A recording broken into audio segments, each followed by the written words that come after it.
can get the benefits of it as long as you're attached to them. And what Allah is saying here is that Allah has sent down the Quran to Rasulullah sallallahu alaihi wasallam, and He was instructed to teach everybody everything that they would need to know in order to meet Allah in good standing, in order to meet Allah in which Allah would be pleased with them. Everything you need to know to enter Jannah and save yourself from the nar, from the fire of hell, Rasulullah has taught it to us. Allah has instructed us His job perfectly. Allah is saying that He has sent the ayah down, and the bulk of the Quran, the ayahs in Quran are very clear and easy to follow and understand. And there are a few that are unclear to us. And the interpretation of it, Allah says in these ayahs that He's the only one who knows it. This is what Allah says. He's the only one who knows its interpretation. So you don't need to seek after that. And anyone who's telling you they know some secret interpretation, or they have some secret min dun an-nas besides the people, something extra over the people, it's a secret from them, you can automatically dismiss them. Liars. Religion comes with these types of people, and the Muslims are not immune from this. So what we say is that we were at different levels, at different stages in our lives, subject to some of these people who said they had a secret. They had the secret formula, the secret knowledge that was given to them, or that they had from Allah, that was secret and exclusive for them. And we could have access to the benefits, not the knowledge, but the benefits, as long as we stayed attached to them. And so we were rejecting that. And these ayahs are proof that that is not correct. And the only thing that is correct is that you follow the one who Allah sent with that specific job, and that's Rasulullah. So what do we say? After we have realized that the charlatans and the people who claim to have something extra above the people of knowledge across the entire world through 1,500 years almost of scholarship and passing down the information from Rasulullah to his companions, to the tabi'in, and to all the people who have reached us, the people who say they have something aside from that, we have escaped from that. We have understood that this is not correct. And we are slowly but surely finding the true Islam, the pure Islam, what was taught by Rasulullah and his companions and all those people who he passed down. We are finding that and trying to worship Allah in that way, in the way that Rasulullah has instructed. But we can't sit and say, okay, alhamdulillah, we've made it. Because shaitan never sleeps. Now that we have escaped from the misguidance, the ayah that comes next is what we need to now focus on. When Allah says that we say, رَبَّنَا لَا تُزِغْ قُلُوبَنَا بَعْدَ إِذْ هَدَيْتَنَا, that we ask Allah, don't deviate our hearts after you guided us. After you have been guided away from falsehood, you're not safe. It's not over, because you still can be misguided even after you found the right way. Plenty of people find Islam, they become Muslim, and due to some hardship or some misunderstanding or misinformation, they revert back and they turn back away from Islam. Sometimes due to friends or environment, whatever it might be, people find themselves diverting and deviating the right way. We can't think of ourselves as completely safe, and now we just set it to cruise control, and then we ride off into the sunset, and we will meet Allah in perfect standing. No, it will be a struggle from the day you are born to the day you die. Shaitan is working very hard to pull you off the path. Maybe you won the battle, but the war is never over, not with Shaitan. He doesn't have like a runner-up trophy or anything. He just wants to lead you to hell, and that's the whole game for him. You winding up in hell with him. Whether you're a Christian, that's fine with him. Whether you are in a vegan cult, that's fine with him. Whether you become an atheist, that's fine with him. You can believe anything you want to, as far as Shaitan is concerned, as long as it's not la ilaha illallah Muhammadur Rasulullah and being true to what Rasulullah taught, Shaitan doesn't mind if you go astray with any of 1 million different paths. As long as you don't stay on the one straight path, then this is where Shaitan is. So we should be asking Allah that don't deviate our hearts after you have guided us. Because we've gone through all this way, all this struggle to find the proper guidance. And now you have to actually dig in and hold on to it with your molar teeth and save yourselves and your families from the fire. The last ayah in which Allah says that رَبَّنَا إِنَّكَ جَامِعُ النَّاسِ لِيَوْمٍ لَا رَيْبَ فِيهِ إِنَّ اللَّهَ لَا يُخْلِفُ الْمِيعَادَ. Our Lord, surely you will gather the people for a day about which there is no doubt. Indeed, Allah does not fail in His promise. So, throughout our lives, either you're in a certain group or not. You're either with these people or you're not. You're down or you're not. You're in or you're out. I'm a Sufi, I'm a Salafi, I'm a Baptist, I'm a whatever all these different groups are. But the most important group is the group that Allah will put you in. On this day, when Allah says that He is going to gather the people. And Allah talks about how He will put the people in different groups based on your deeds, based on your actions, based on your beliefs. And the groups in which Allah puts you in, there's no, oh, you're choosing to be in this one and not that one. In this life, today we get to choose what group we want to be in, based on family, based on beliefs, based on whatever. But when Allah puts us in certain groups, you're there to stay. And you will know what type of people you will group with based on what they do. So if you see bad people around you, deviant people around you, then know that you lost the plot. And if you see people around you in which the group that Allah put you in, says put him there, put her there, put these people there, in that grouping on that day is the most important. So on the day in which there's no doubt, in which Allah puts us in the groups that He wants, we ask Allah to put us all in the group together. And let that be the group of people that Allah is most pleased with, and accept our deeds, accept our actions, and accept our efforts. Subhanallah, we go to this. And I think that was 2 minutes.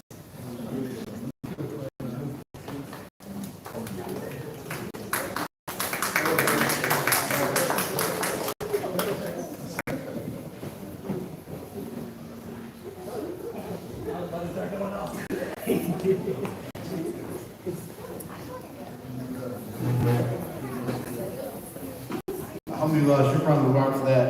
Like a good reminder. Muhammad Sek, can you please come back up to the stage for us real quick? Now this brother found time to recite Quran for us. I know he was nervous, but he was very brave, he did a good job, and he did it for absolutely free. He didn't ask anything from us. But we still got him something. Come bring it up.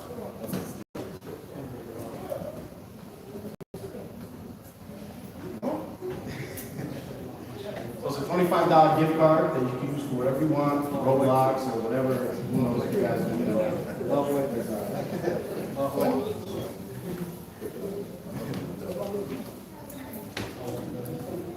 So our next speaker, alhamdulillah, I'm honored to introduce him. For years, we have watched him speak at events around the nation for different groups, different masjids, different colleges. He's an entrepreneur, he's a student of knowledge, he's a motivator. He's everything you can ask for someone that's on the path struggling to please Allah and reap the benefits of pleasing Allah in this world. I know he doesn't want me praising him, but he's my brother. I love him for the sake of Allah.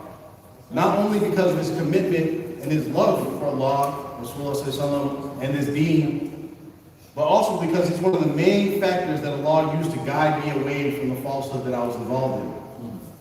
So, please welcome to the stage our brother Hanif J. Williams.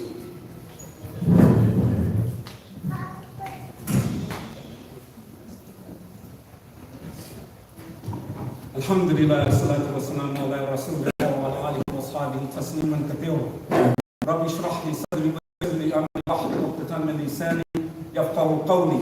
Qala Rasulullah sallallahu alayhi wa sallam, kull al-haqq wa law ala nafsik. Assalamu alaykum wa rahmatullahi wa barakatuh. the very first thing that comes out of my mouth is the praise of Allah Azza wa Jal.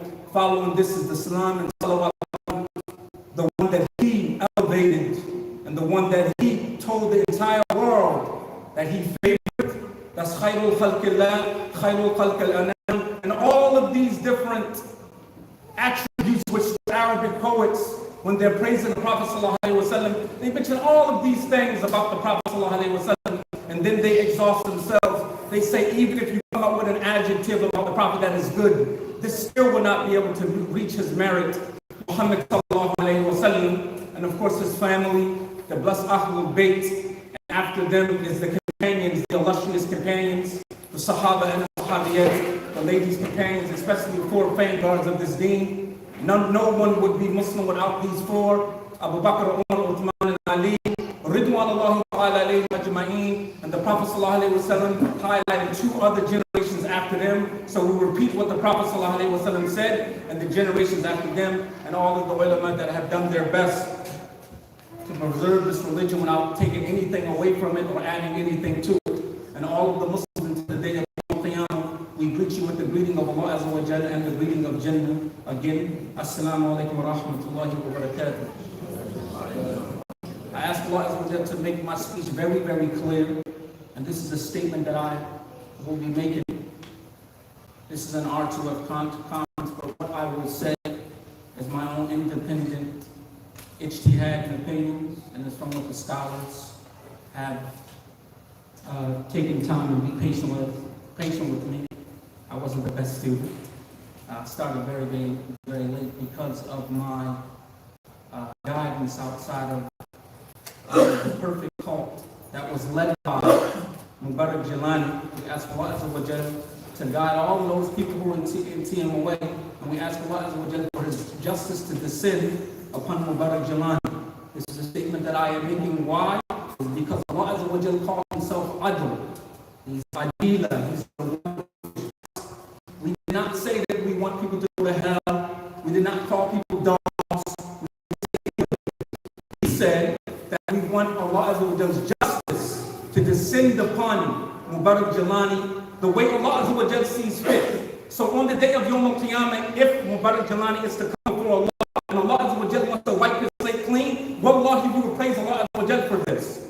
If Allah Azza wa Jalla decides to do something else, then this is what He decides to do. But nobody has the right nor the permission to mention that this person is saved and they're going to the Jannah. Prophet ﷺ stood 1,444 years ago in the desert of Mecca and Medina, and He listed all the people who was promised Jannah. And that's the people who we quote, that's the people who we mention. We don't add on to this, because Abdullah ibn Mas'ud said, the people who we are following now, Abdullah ibn Mas'ud is amongst the great Sahabas. Most of us have heard his name before. He's talking to the Sahaba. He said, do not follow these people who are here now. Follow those people that was before us, because we know how their lives ended. He's talking about the Prophet ﷺ. He's talking about Abu Bakr. He's talking about Umar, Uthman, and Ali, and all of their students. That's who he's talking about. He said, anyone else, they have a fitna at the end of their lives. This is just the introduction of what I wanted to say. The subject was given Final Destination. And I ask you all to please pay attention to this. I will try to make this as clear as possible. But it's very important that language is extremely important. When you are coming outside of TMOA, you are left with irrefutable questions, it may seem. Wallahi, when you start to try to answer questions from your own shahawat desires and your own opinion of how you think, wallahi, you will be trapped. Everything that you need is inside that kitab Allah. This is why an individual has to sit down and they have to study that book. Every single refutation that you need is in between those ayats from Alhamdulillah Rabbil Alameen all the way to the end, Qul A'udhu bi Rabbin Nas, the surah that 99% of us have memorized, 114 surah in the Quran on the last scriptures of the Quran. So we will mention to you about your final destination. What happened before, Allah Azza wa Jalla does not care about what happened before. He cares about what is happening now. Allah Azza wa Jalla said, the Prophet Muhammad sallallahu alaihi wasallam, He asked him a question. This question is on page 312. It's the 20th surah. It's in the middle of the page. Allah Azza wa Jalla said, وَهَلْ أَتَاكَ حَدِيثُ مُوسَى. This is a very, very interesting question that Allah Azza wa Jalla is asking the Prophet Muhammad. He said, have you heard about the story of Musa? The question is, of course, yes. He has. That's like asking somebody, have you heard about Martin Luther King or Malcolm X? The question would be yes. But what Allah Azza wa Jalla did next, he's getting ready to tell him things that nobody ever knew before. Because people knew that Prophet Musa spoke to Allah Azza wa Jalla at the burning bush. But they didn't know exactly what was said. And Allah Azza wa Jalla, when he's teaching Prophet Muhammad sallallahu alaihi wasallam, he's teaching him every single solitary word that was said in that. And so what I want to mention here is where Allah Azza wa Jalla started telling the story of Prophet Muhammad. Because about Prophet Musa alayhi salatu wasalam. Because this particular story is being told about Sayyidina Musa, Nabi Musa, to Rasulullah sallallahu alaihi wasallam. Because it starts off, وَهَلْ أَتَاكَ حَدِيثُ Musa. And have you heard about the story of Musa? The answer is yes, but I'm getting ready to tell you even more. Watch where Allah Azza wa Jalla begins. He says, وَهَلْ أَتَاكَ حَدِيثُ مُوسَى إِذْ رَأَى نَارًا فَقَالَ لِأَهْلِهِمْ كُثُوا إِنِّي أَنَسْتُ نَارًا لَعَلِّي آتِكُم مِّنْهَا بِقَبَسٍ أَوْ أَجِدُ عَلَى النَّارِ فَلَمَّا أَتَاهَا نُودِيَ يَا مُوسَى إِنِّي أَنَا رَبُّكَ فَاخْلَعْنَ عَلَيْكَ إِنَّكَ بِالْوَادِ الْمُقَدَّسِ طُوًى وَأَنَا اخْتَرْتُكَ فَاسْتَمِعْ لِمَا يُوحَىٰ إِنَّنِي أَنَا اللَّهُ لَا إِلَهَ إِلَّا أَنَا فَاعْبُدْنِي وَأَقِيمُ الصَّلَاةَ. That's how the conversation began. He said, remember when Musa was with his family, and he said that I seen a fire. Where did Allah Azza wa Jalla begin telling the story of Sayyidina Musa? He did not tell him. He went back later and told. He started when he was being guided, not to be reminded. So let's flip the pages a little bit. So now you have Allah Azza wa Jalla speaking about where from that point forward, Sayyidina Musa was elevated amongst all of creation from that point forward, not what took place forward. So Allah Azza wa Jalla told him, he said, اذهب إلى فرعون إنه طغى. On the next page, 330, he said, go to Fir'aun because he is transgressed. When he went to Fir'aun, what did Fir'aun say to him the first time? I am mentioning what he said. This is on the 20. Now we are going 6 surahs later. The 26th surah, he mentions ayah 18, 19. The page turns 20. These 3 ayats. What did Musa say? He said, wasn't there somebody who we raised up into this house when you was younger? And didn't you kill somebody? The people from TMOA. Wasn't you with Hussein Adams? Wasn't you in these huckers? Didn't you see these miracles? After you have already refuted that you was upon that. So what did Sayyidina Musa say? Allah Azza wa Jalla told him what to say when he is, because this is irrefutable. I did come up in his palace from a young age. He did educate me. Listen to what Sayyidina Musa said to him. He said, قَالَ فَأَلْتُهَا إِذَا وَمِنَ الضَّالِينَ. He said, yes, I actually did do that deed, kill somebody. But that's when I was right guidance. The very first thing that you have to say, yeah, this is right. You see me with Hussein Adams. You see me in those hawkers. You did see me that. And I was misguided during that time. Because we're following behind Khutuwati Sayyidina Musa. Wa Khutuwati Rasulullah sallallahu alayhi wa sallam. We're following behind the sacred footsteps of Sayyidina Musa. It says, Qala fa'altuha. I'm telling you to tell, telling you to tell people like you who want to remind you about what you used to do. It's very simple. Yes, you see there's pictures of me standing next to Hussein Adams at a graduation. Yes, that moment there I was misguided. Allah Azza wa Jalla does not care about that. That's a part of my history. So after you have mentioned that, what did you say about coming to the Tawheed of Allah Azza wa Jalla? Because when you go, that's an emotional manipulation. Look what Fir'aun said. Fir'aun said, didn't you come as a little boy? Basically, he was helpless and I fed you. And he said, Sameen, friends, basically. So that's an emotional thing. Don't you know about the ladies in the community, the bodies who fed you? This is emotional manipulation to you. All the hope, all of the miracles. Shaji talking to us, making you feel good. This is true. This is happening. And there were good moments. But why are you highlighting my misguidance? I am coming to you with humility. You have not heard a person, despite laughing, and the other criticisms that we can take. You have not heard nobody call anybody a dog. You have not heard nobody say anybody's going to hell. You have not heard nobody trying to break up people's families. You do not understand how much information we receive about these people. We can lift up one pin and this thing will be done with. We continue to invite them. We are releasing things from 2019, private emails that we sent to Hussein Adams, Ahmed Hassan, Adams, Sheikh Jelani when they were alive. Private, not secretly, privately. They were sitting for 2 years private. So people say, well, why don't you just go to them and talk to them privately? You got Ahmed's number. We did this. Jafar's a witness. Allah is shaheed to this. The angels are. These people didn't respond. We have it there. Countless emails. Akhi, can we meet up? Akhi, if a neutral place. Akhi, this. Sheikh. Imam, what do you want me to call you? Honorable, whatever. This is years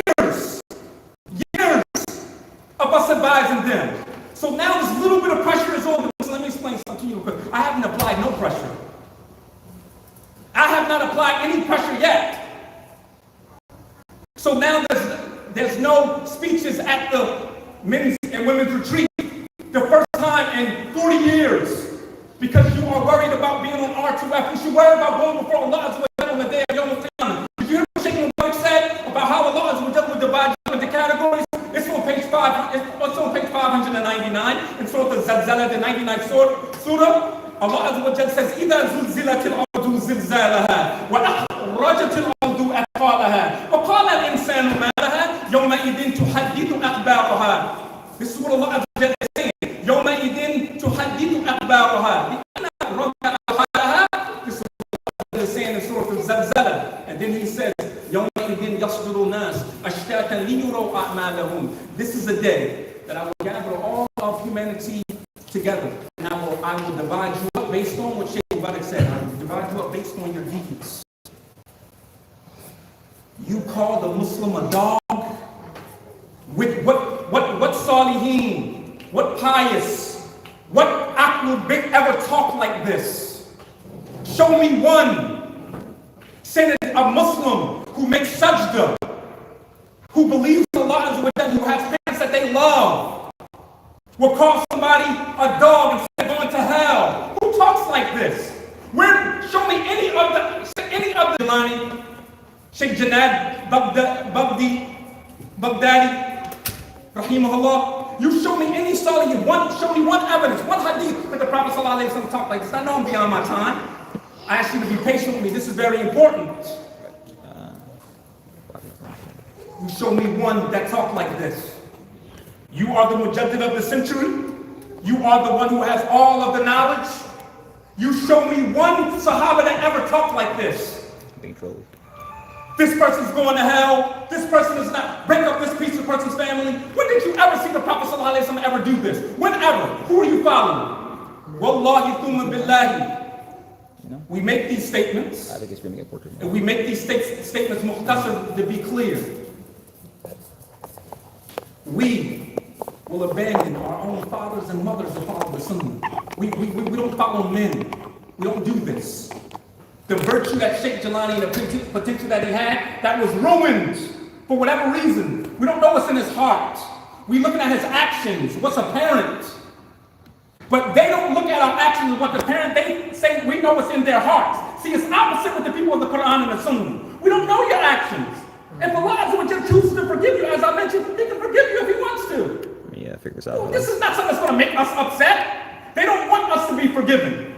They have the wanted poster, which is basically tell them to come kill us. This will be a favor to us if you do this, because that escapes us from being questioned on the day of Yom Al-Qiyamah if you were to do something to us. This will be an absolute favor to us if you do this. We're not hiding from you.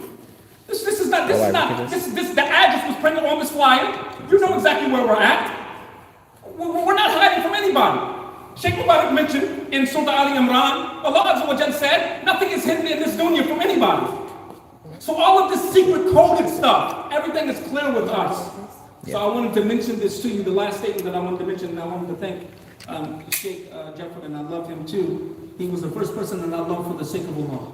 I did not know how to love people. I didn't love, if I loved you before, I didn't love you. He's the first person I loved for the sake of Allah. The second person was the incredible sheikh that I studied under, Sheikh Akash Kamini. He was the second person I loved for the sake of Allah, because your love, وَالَّذِينَ آمَنُوا أَشَّدُ حُبًّا لِلَّهِ, as Allah Azza wa Jal said in the second surah, in the 165 ayat, Surah Al-Baqarah, and the strongest love is to be for Allah Azza wa Jal. So when Sheikh Jafar does something, or when I do something that he does not like, he's going to send me a voice note, and we might go 2 days without talking, and that's my brother at the end of the day. It's nothing personal. I want to mention something. There are people that's in TMOA that I was with, that I taught how to dress, that we inspired each other. We stayed in the same hotels together.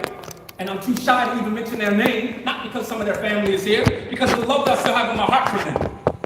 These people are responsible for picking up my family, something I will never do to. I can't even go to that level, because we have to compliment Allah. Allah Azza wa Jalla is watching what we're doing. And so they're the ones behind the scenes pushing these buttons, sending those emails. They're the ones doing this. And they will not face us. We don't want to refute you. We will try to save the next generation that is coming up under us, and we will do our best for this. No one is making all of this stuff up. And I know I have to go Sheikh Jafar. Nobody is making this stuff up. This is real. Your hereafter is at stake. Allah Azza wa Jalla says, La taqrabu zina. Do not go close to zina. Zina is a sin that Allah Azza wa Jalla can forgive if He wants to. We have countless examples. Someone who was a prostitute. All she did was commit zina. Forgiven. Killed 99 people. Forgiven. Alcoholics. Forgiven. And then Allah Azza wa Jalla says, the shirk I won't forgive. There's an example for every major sin that's forgiven except shirk. But yet instead of He said, don't go close to zina in Surah An-Nur, the 24th surah in the Quran, which starts off with what I'm speaking about now. We don't have time enough to go into I already went beyond my time, but this is important. He said, don't go, Allah says, don't go close to zina. A sin that I can forgive you seek Tawbah for. Instead of you staying far away from shirk, you go close to it. Say, I'm not making sajda at his grave, but it's kind of like I'm showing. What are you talking about? What are you talking about? Wallahi thumma billahi on the day of Yawm al-Qiyamah, how will you be able to explain this to Allah? Not explain to me, not Sheikh Jafar, not Sheikh Mubarak, not Sheikh MJ, not Sheikh Muhammad, none of these people. None of these people. What will you say before Allah when He said, don't do this? The sajda, who does it belong to? Rabi al-Aslami, this last hadith, this is important, we will end with the Prophet ﷺ. Rabi al-Aslami is the Sahaba. This hadith is in Tirmidhi, it's Sahih, Sanad in Sahih, the chain is authentic. He said, he used to get the Prophet ﷺ ready for Qiyam al-Layl and Tahajjud, like his water, and make sure the Prophet was perfumed for Tahajjud, because Tahajjud was made wajib upon the Prophet. He had to make Tahajjud, as all the Anbiya had to do, alayhi salatu wasalam. So this particular morning, or night you can say, the Prophet ﷺ asked Rabia an unbelievable, absolutely astounding question. He asked him. He said, Rabia asked something of me. Basically, this lets you know that they wasn't talking during this time, typically. So the Prophet ﷺ said, you can just ask me something. These Sahaba, wallahi, they're not like us. Rabia said, I want to be in Jannah with you. Wallahi.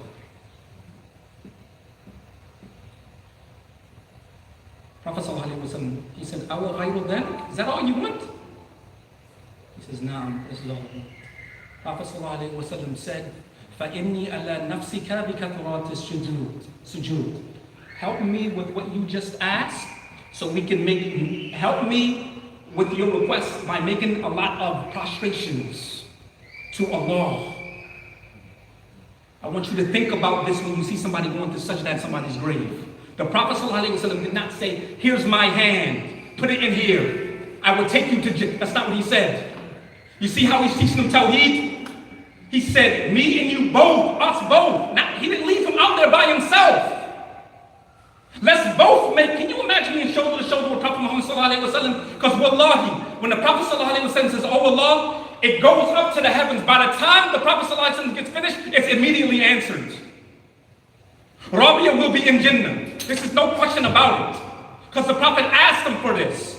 But the point is the fact that, number one, the best way to make dua is in sajda, make dua for Jannah is in sajda because your proof is here. The second thing is that the sajda is only for Allah Azza wa Jal. And the Prophet ﷺ is standing right in front of, well, he could have said many things, but the Prophet ﷺ does not teach misguidance. If you don't fear Allah, fear me, I am your salat. This is what Mubarak Jalani said on tape. What is this? What is this? That's not what the Prophet said.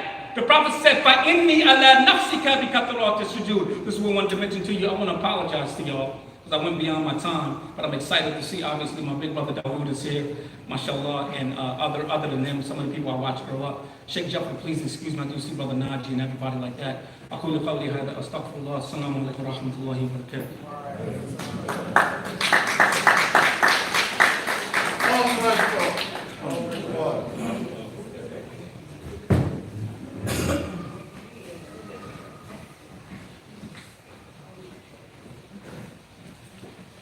Alhamdulillah, we're in a short intermission while we get the camera set up to do the Dar al-Islam panel.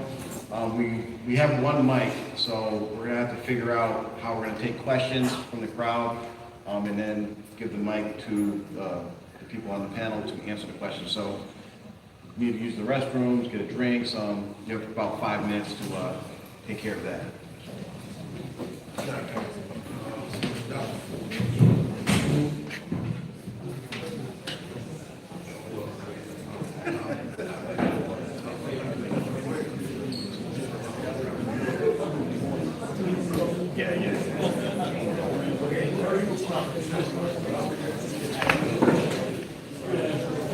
So how do you want to, let me see, so we can just back this up? I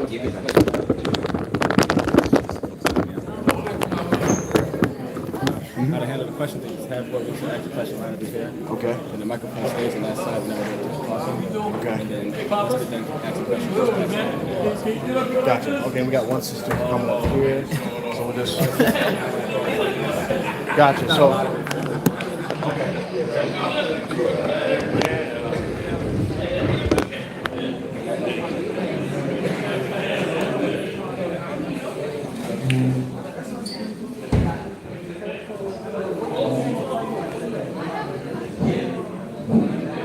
Pauline, you want to come up? And what we're going to do is, for any of the sisters that have questions, we're going to have you line up on this side of the stage. You're facing the right side of the stage. And for any of the brothers that have questions, please line up on the left side of the stage. And we're going to pass the mic back and forth. What we'll do first is, we'll do this. If you have any questions, we'll have them open up and give a little talk about their experience in the Dar, and then we'll go right to open questions.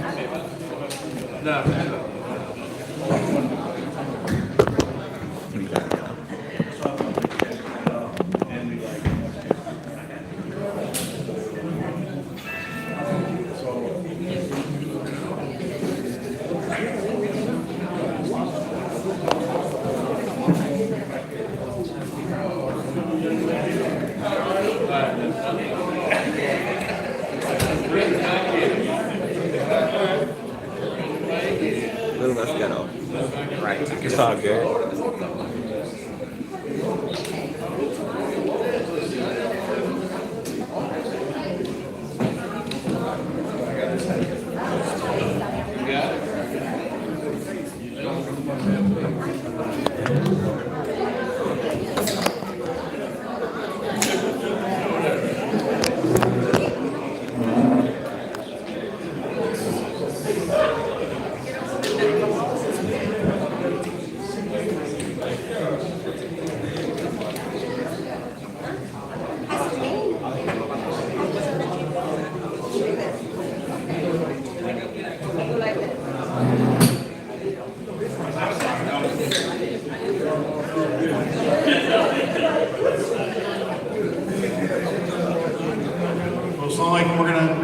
started real quick. Sheikh MJ Musa Salam will address us real quick.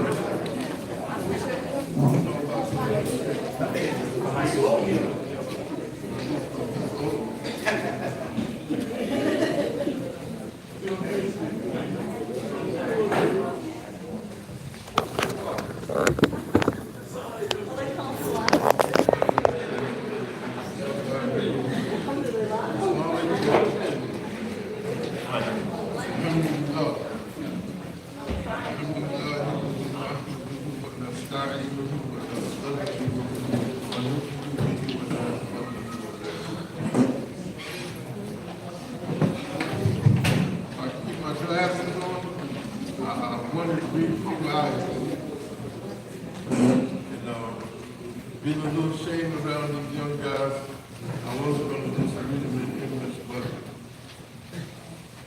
they can straighten me out if I make a mistake. Stop laughing, boy.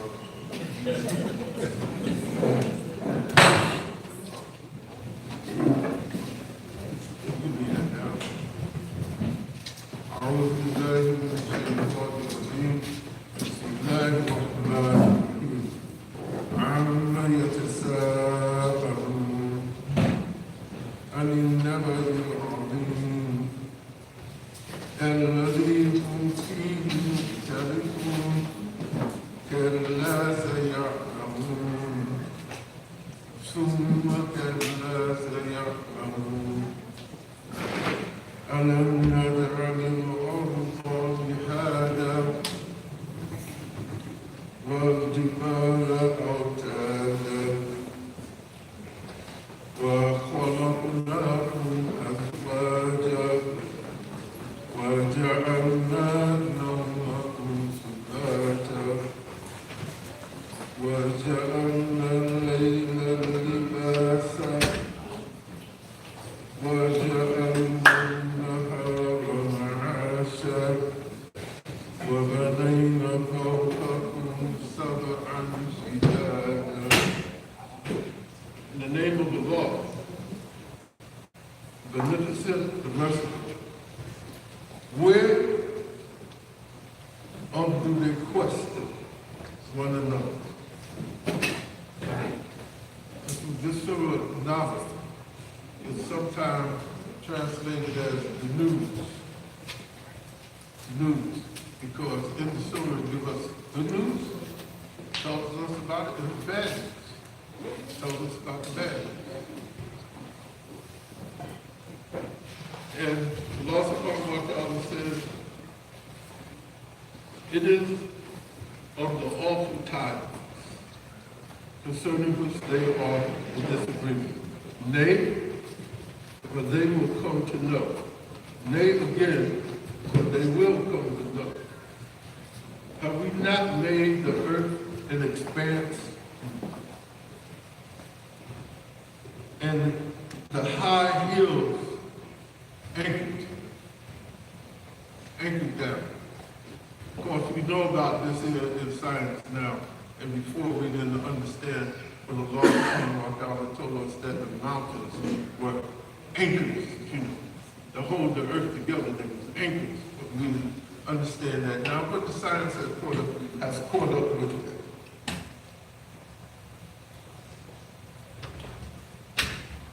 And we have created human pairs and have appointed sleep for rest, and have appointed the day for livelihood. That's how you get out and do your livelihood in the daytime. And we have built above 7 strong heavens. 7 strong heavens. So we get a chance to, by the leave of Allah subhanahu wa ta'ala, to get a little insight to this here first heaven. And they bring out these here big telescopes and so forth and so on. So we can see a little bit of the first heaven. We can see a little bit of it, but not much of it. But Allah subhanahu wa ta'ala said, that he built 7 strong heavens, 7 of them. Not 1, not 2, not 3, but 7 of them. So where do we go from here? First, we understand that we have arguments and disagreements concerning FITRAH, because that's what I came in. I'm not going to tell nobody that I took a bayat to anything other than that. And what was it that we took a bayat?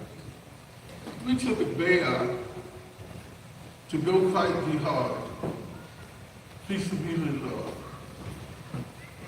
because at the time we was a bunch of guys who had been training for years and years, training to uphold justice for Islam. And then here comes an opportunity for us to fight for it, for real, and die for it, for real. And a lot of us took the chance to do that. And a lot of us were pointed in bad directions. I can hold this. I'll look.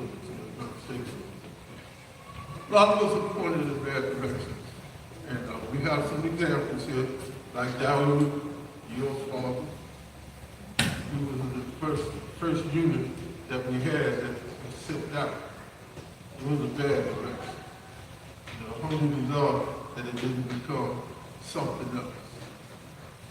And other brothers that was pulled together to do things. And astaghfirullah, that Allah subhanahu wa ta'ala, that time, I was in charge of all of these here, different little groups. We got brothers doing 50 years right now in jail, doing 50 years in jail.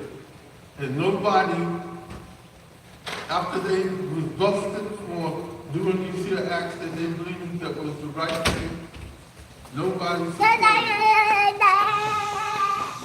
got out and supported their families or helped them with anything, except a few. Except a few. They may be a handful. But other than that, nobody. Brothers went out and started robbing places on the West Coast, on the East Coast. We had about 2 brothers to die for something in Michigan. For what? That was a personal thing. That had nothing else to do with a personal thing. And in the end, I was thrown under the bus for it. Said, Musa Khan. Said that.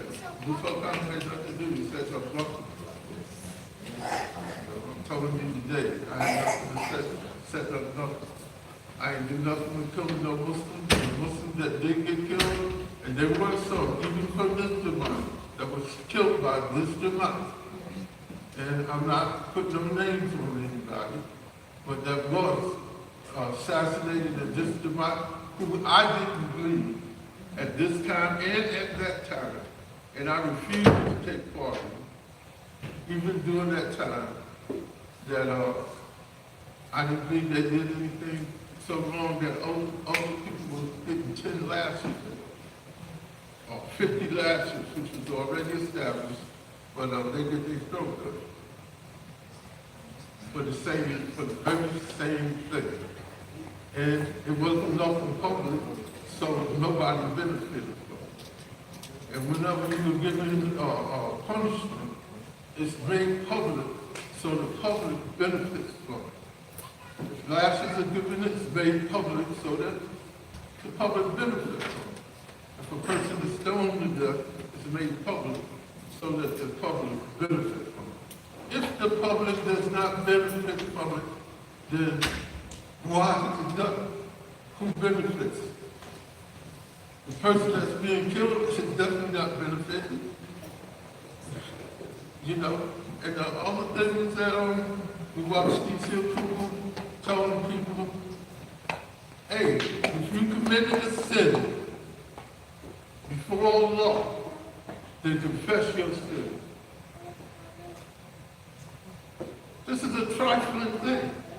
When the law upon what God tells us that if we keep the sin to ourselves and ask Him for forgiveness, that He'll forgive us. He guarantees that this Allah guarantees that if we beg Him for forgiveness, He'll forgive us.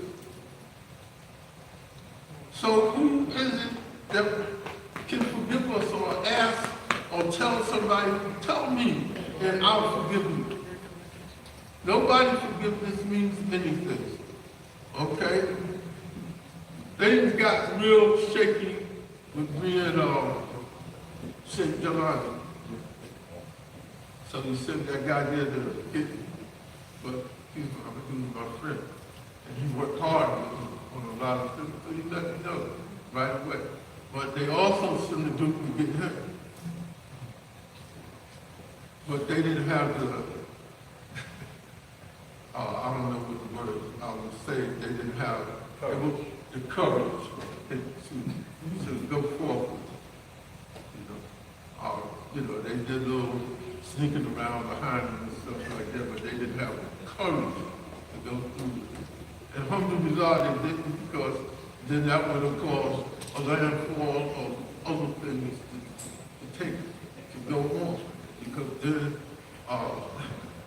there would have to be some invention, literally, if something happened to them. I know in my family it would have been if something happened to me, and I knew where he stood, and I knew where I stood, and some other people who was out there really on the front lines. And the other thing, St. Adams, y'all know. When we was out there, St. Adams was, what was that little boy? There was a little boy running around him. He was about that size. The first time I went into Trinidad for something, he was about that size, running around. A lot of these young guys, they had no idea what this FITRAH movement was about. They have no idea. All they know is that it was about collecting money, trying to build these communities. I know in Georgia it was me and this guy here, Abdul Haq and Saeed and a couple of brothers. We got together and pulled our little funds and worked hard, cleaning places until we got the money together, halal money together, to buy the land in Georgia. And what became of it, a lot of the rest. California was the same thing. The people was told there to deal with this man. There was a lot of money involved. A lot of money, a lot of money. Well, I'll give you an example. Start with the law. We needed to, first they tried to separate me and my family. And then when things got real bad out there, they asked that I come back because there were police running down the roads and all kinds of stuff that they didn't have the lights and they didn't have a big water problem and so forth. So come back, had to pay $50,000 to turn the lights back on. $15,000 to get the well rebuilt and so forth. But the people didn't have it because they was giving up 35% of their income. Then where was they going to get the money? So the money was raised from other sources. Alhamdulillah, that at the time was able to get out and get them from donations. But it made the people poor. Now there's something, a problem here, is because making people poor, making the community poor is wrong. Okay. I said it's wrong. What makes it wrong? Because there's nothing that you can leave for your children. Nothing you can leave for your children. No way that you can leave anything for your children. You die, What did you leave for your children? You don't have anything. You don't even have a house, a home, anything. Anything. You go out and you spend your money, you build a house. And I bought a house upstate New York on the land. I left to go check out something in California. They gave my house away. Nobody said, hey, MJ, you all right if we give your house to so-and-so? Nobody. They gave my house away. All our important papers, including our passports, all that stuff was burned up. What? You know, so what kind of administration situation did we create? When you create a situation like that and people go along with it, it gets worse and worse and worse. It don't never get better. It's always going to get worse. And when you get a situation where people can say, it's all right to lie to so-and-so, don't tell him. You can tell her, but she can't tell her. And misleading people in this direction and giving people, nothing happened, something serious happened. The only people that don't know about it are the people in the Jamaat. It happens to someone in the Jamaat, but the only people that don't know about it, the newspapers know about it, the cops know about it. So the only person that doesn't know is the people in the Jamaat. What's wrong with this picture? Something is totally wrong with this. And this here thing with the psychology that's used. Well, we got your wife, and we'll use your wife, that we'll cause your family to split up, or we'll use your daughters against you, or we'll use your sons against you. And I know because I was courted there. I have 16 kids. 90 grandkids, and a bunch of great-grandkids, and I felt that I was under the pressure that once I come out and explain this thing openly, that I had a chance to lose my whole family. And I felt that pressure, and I let that pressure for a long time sway me here and there. I think when Charlie Blue Eyes died, that kind of opened me up a little bit at his funeral, where I had to take some initiative to let people know that, hey, whatever the situation is, there's no God but Allah. Muhammad's the messenger of Allah, and Allah subhanahu wa ta'ala will take care of you. If you do anything wherever you go, turn to Allah subhanahu wa ta'ala. Don't worry about nobody. And none of us should. None of us should be worried about anybody else. The Jamaat is a word. Hopefully, that doesn't mean that we are different from the Ummah. Because it's the Ummah that we're trying to grow and become a part of. I can say for the last 20 years that I've been associated with a lot of good brothers. Some of them Hafizes, some of them Akum Bey, some of them, I guess we call them Salafias, some of them, a lot of people. I don't know what I am. I call myself a Sunni Muslim. I'm calling myself a Salaf or anything else. I try to follow Holy Quran and Hadith. And I'm trying to build a family around it. And hopefully that it will extend to other people. And I can alhamdulillah say that the majority of my family right now is on the right road. Not all of them. Still got a couple of non-speakers.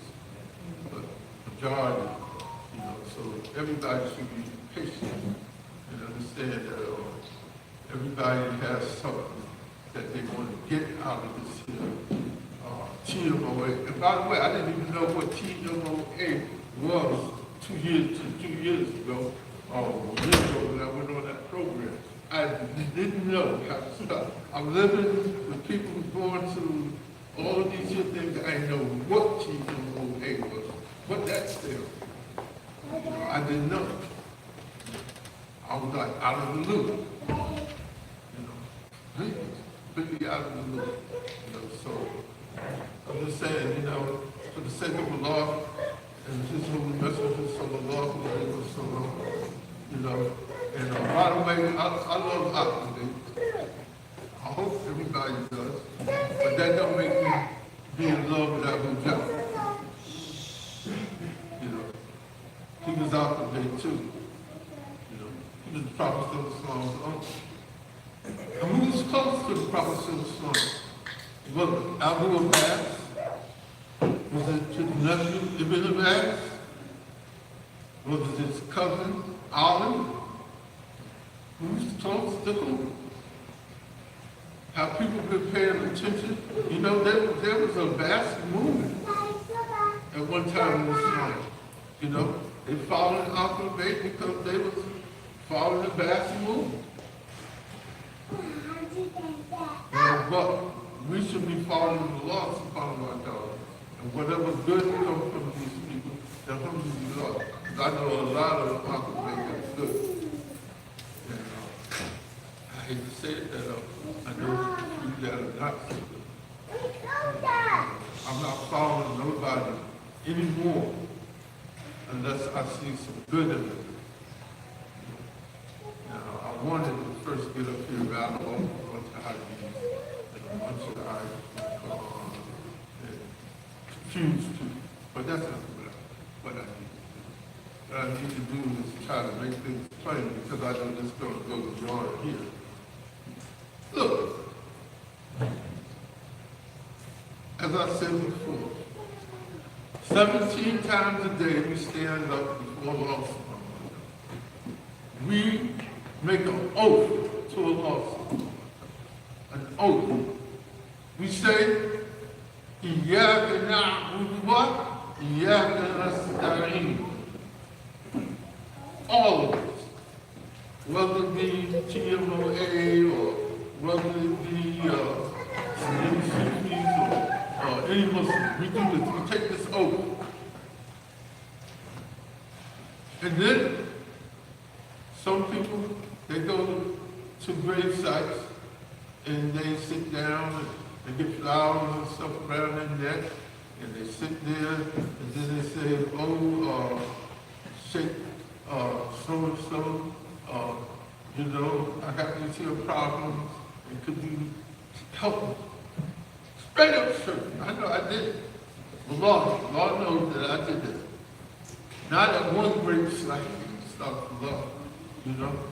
All these very sites, I did it. You know, the Lord forgive me. You know, me and Mia site. You should spend the night at some of those sites. Sit there all night long by myself.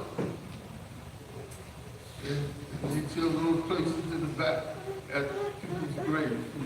Somebody told me that they had stayed up for 40 days, 40 years, day and night. You know, and I know that in response to that me and my friend here had stayed up for 8 days, day and night. And we used all the Bible and all the those that we could eat just to do that. And I don't know if they had no those in the Bible in those days. I don't know what they had. But listen, there's no God. We got to get away from this here Hindu foolishness, because that's what it is. It's just Hindu foolishness that has crept into our hearts and our minds and caused us to move in this direction or that direction. Nobody can be called the law except the law.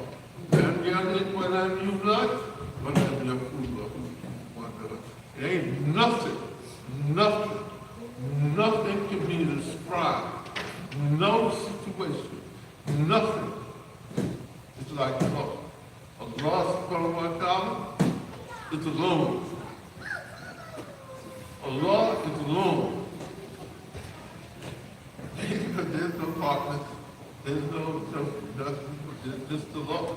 He created the heavens and the earth. Now, it's back to the beginning, that Allah subhanahu wa ta'ala created 7 heavens. 7 heavens, and we cannot even in here describe the distance of one.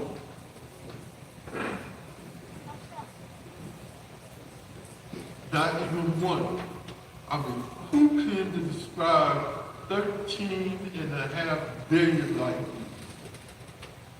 Most people don't even know what the speed of light is. But 13.5 billion light years, what description is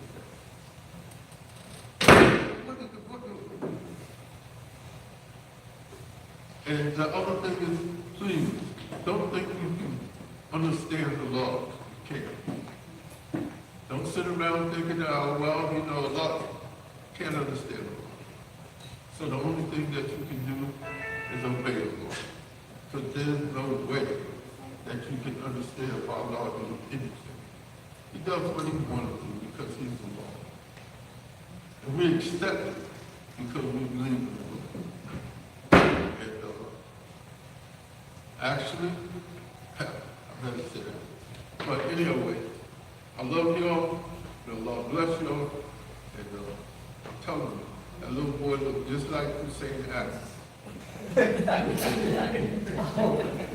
Y'all laugh and stuff, but he looked just like him.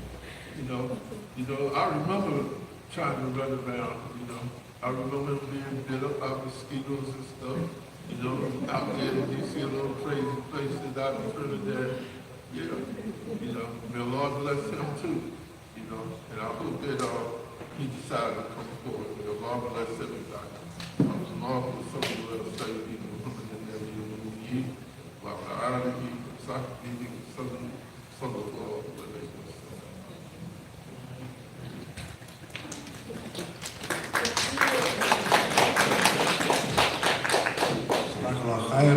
Get ready to get into the Dark Islam panel. We're going to pass the mic around. Mr. Halima, introduce yourself first, and then regarding MJ, your introduce talking on it, not Muhammad, or introduce himself. Assalamu alaikum. My name is Halima. Last name is Muti. Halima Muti. My dad is Uba Muti. You may remember him. I don't know. My mom was Malika Muti. I am the oldest of 5 children, and 2 girls and 3 boys. I was raised in the Dar. All I knew was the Dar. Everything I did was the Dar. And there was nothing that has changed the concept of the Dar with regards to my life. I've not changed that because it was the Quran and it was the Sunnah. So there was no changing. The name may have changed, but we lived according to Quran, we lived according to the Sunnah, and that was it. So someone took the name and re-established something else. But the concept of the Quran and Sunnah, no one took that, not from us. And we didn't leave it, we didn't abandon it. We were raised that way, talking about my children, my siblings, myself, my parents. We just continued on with what we had already been a part of and just continued our life with that. And of course, we had our groups that had splintered. Of course, we had the ones that went with FITRAH, that's all I knew, until probably 5 years ago that I heard Muslims of America, then the Muslims of America, on and on. But we just went on from that splintering to just reestablishing ourselves with the same Quran and Sunnah. It was like it was just continuation for us. Right? It was not a switch, it was not a change. We just went on, and I taught my children, and my husband and I, we taught our children Quran and Sunnah. So when I hear these stories from the brother here, when I hear other stories, this is not what I knew. This was not the brothers that are now admin, I guess they are. Those brothers, that's not what they did. When there was the guard, that's not what they did. They protected. They had businesses. I went to Madrasa Tashahideen. We did our studies. We had our Boy Scouts and Girl Scouts. We had printing presses. We had businesses. And that's what I knew. And that's what we grew up in. And that's what we continued with. So it was a natural progression to go from going to Madrasa Tashahideen and then teaching at an Islamic school, going from teaching to Islamic school to trying to start Islamic school. Did that for 20 years, alhamdulillah, and then went on to just establish other Islamic institutions just around. It was just a natural progression. There was no stopping. There was no, I guess there was no kink in the chain. It was just always the same thing. You're about Allah, you're about the Prophet of Islam, and you just went on from there. So these stories, they really touch my heart as it just does not sound like what I knew. It did not sound like what these brothers, and it's amazing. And, but it was systematic. It was, Allah knows best. It's just His qadr, and you have to, after you go and analyze, you come back to the fact that it's the qadr of Allah.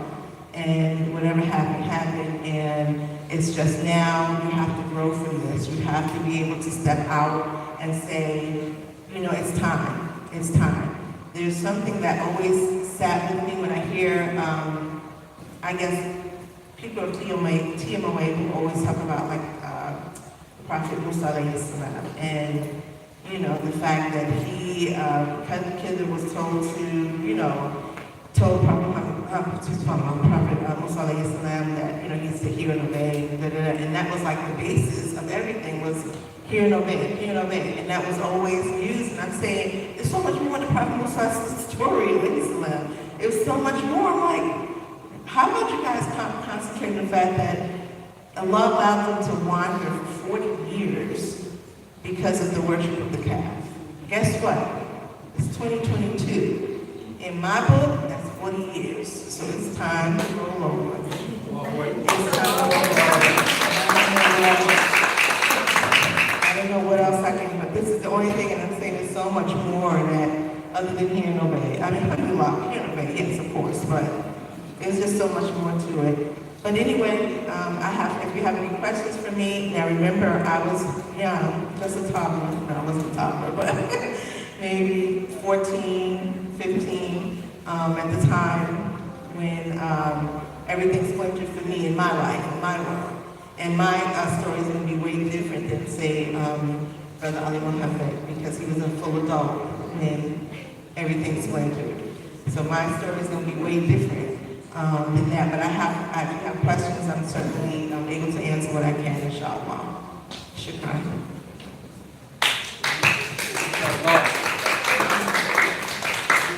Said Imam Muhammad, which was introduce yourself and talk to you guys. Assalamu alaikum wa rahmatullahi wa barakatuh. Alhamdulillah. First thing I want to say, I'm in between MJ and Sister Halima. I was part of Palestine from 1970. I never accepted Jelani, his teachings, or anything about him. When I first met him, when I first encountered him, I thought that he was a fraud because what he talked about, I could not substantiate by way of sunnah. And what I could not substantiate, I could not accept. So that was a parting for me very early on as I watched my companions move in different directions. It became a very sobering situation because it got kind of volatile. But Allah subhanahu sustained the Muslims, and I'm in awe of some of the things that you all have said and experienced. And the thing that Sister Halima just mentioned puts the icing on the cake. 40 years, time to get over it. What they did, they did. What they do, they do. This should be a gathering of saying, where are we going from here? We don't need to keep rehashing and rehearsing what they did, or what's on Allah has manifested that error of their ways. What we need to do is pick up the pieces, put it together, and move forward. Learn from our mistakes, learn from our experiences, and just keep moving forward. Most Allah has put in your midst some very capable young brothers and sisters, and that is the most important thing. You know, I can sit here and go on and on and on and on, but I don't think it's necessary. Like I said, Brother Musa and I were youngsters together in this thing. I watched Sister Halima and her sisters and brothers, as well as my children, grow up, because they all grew up together in the Justice thing. And I'm pleased to see the outcome of what they have become. Now it's on you guys, you young people, to sit down and say, okay, we have to build. You don't need to sit down and, well, they did this, they did that, we did that. Okay, that's fine and good. What we need to learn, what we need to realize and figure is getting ourselves equipped with the best Aqidah that we can deal with. That's what saved me, and my companion and other brothers. It was based on Aqidah. It wasn't based on how I felt. You know, I felt a certain kind of way. But my feeling was based on the Aqidah that I knew that was Sahih. And it was upon that that no matter what my allegiance was to those brothers that invited us, or that brother that invited us to Tsunami, my Aqidah prevented me from saying, okay, I'm with it. Didn't happen. I met him one time in Jersey City, New Jersey. And that time I said to Hussein, I ain't down. I'm not down. This is not what I know from the Quran and Sunnah. I'm out. And of course I had to deal with the barrage of, hey, you know, my kunya was red beard. Some of you might have heard that. Red beard, hey, that's me. And people used to, used to go at it. Red beard was from, you know, this, that, and the third. Musa will testify to the fact that among the brothers that were surrounding with Hussein, they used to tease me and call me Hussein's pet because I was studious, and Hussein understood that. And that's one thing I respected about him, that he appreciated somebody that could think. It wasn't just being a thug. It was somebody who fought. It was somebody who could convey an idea. It was somebody who could research an item. And he appreciated that. Until I said, I'm not down, not happening, not going that way, and I parted ways.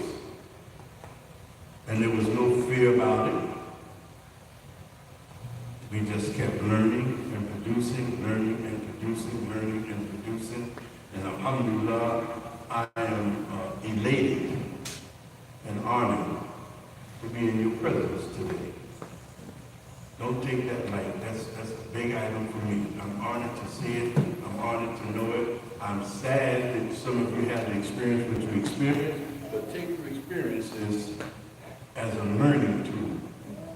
Let it be that it contributed to your manhood or your womanhood.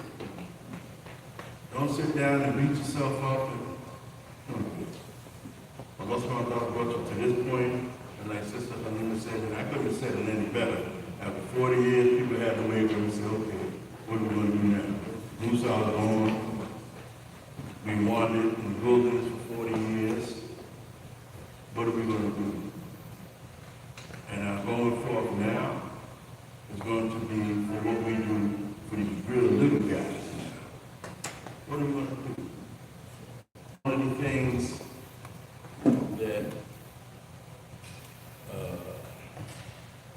stayed with me from 1972, 73. One of our shaheeds, Bilal Rahman, he was sitting down and he was talking, and a large cross-section of us that was a part of the guard back then, we were all in our 19s or 20s. We were youngsters. We weren't half as mature as some of you brothers and sisters are. We were 19, 20 years old. You know, we knew what we didn't want from Jahiliyyah. And one of the things that his brother said to me that resonates, and I hear it in my head at this point even today. And he sat down and said, you know why we do this? You know, and I consider myself half smart, so I had some stupid idea that I knew what he was saying. And he said, no, we're doing this for you young guys. And that was the first time I had, I was like, oh, this is about me and what I'm supposed to do as an aftermath.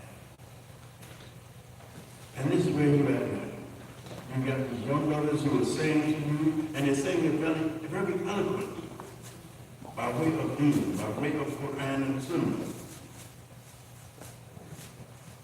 So what he was saying to me, they were doing for young guys, I'm now saying to you, what we did was for you young guys.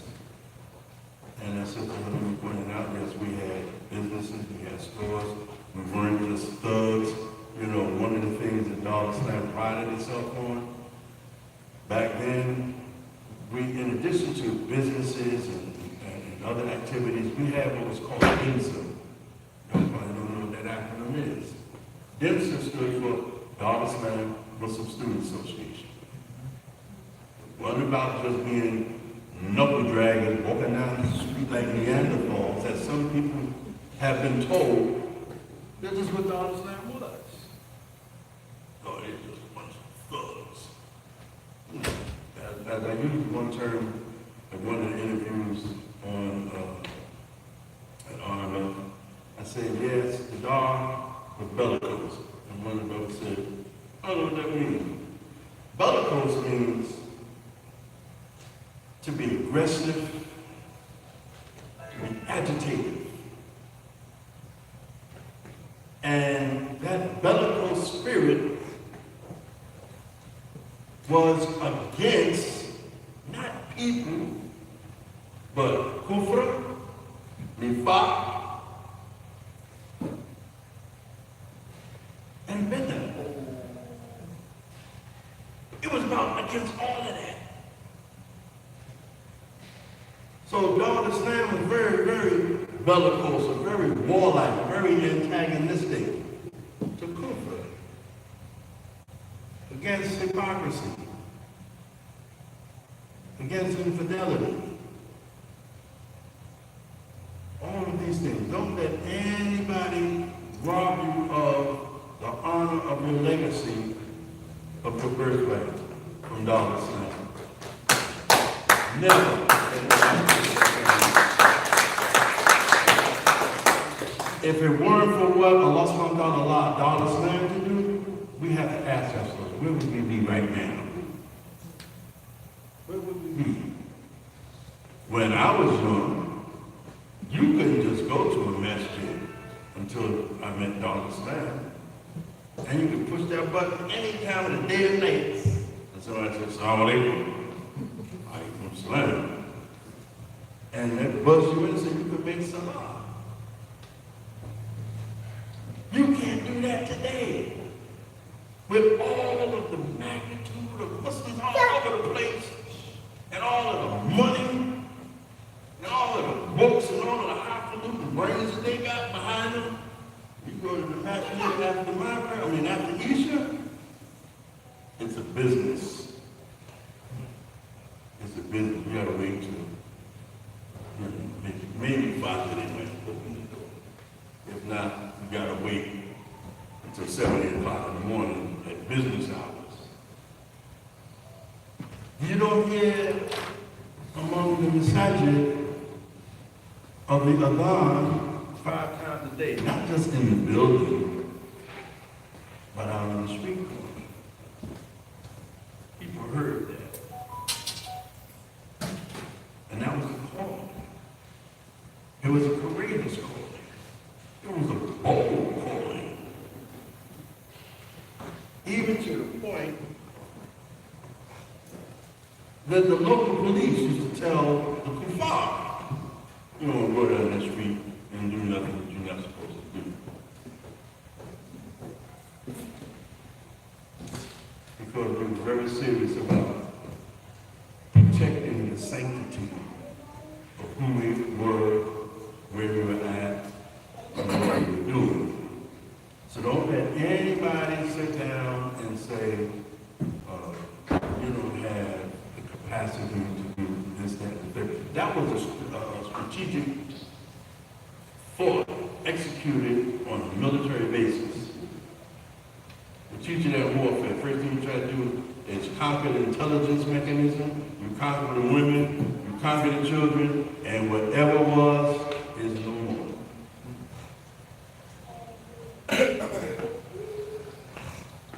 The Dar es Salaam movement was the victim of COINTELPRO.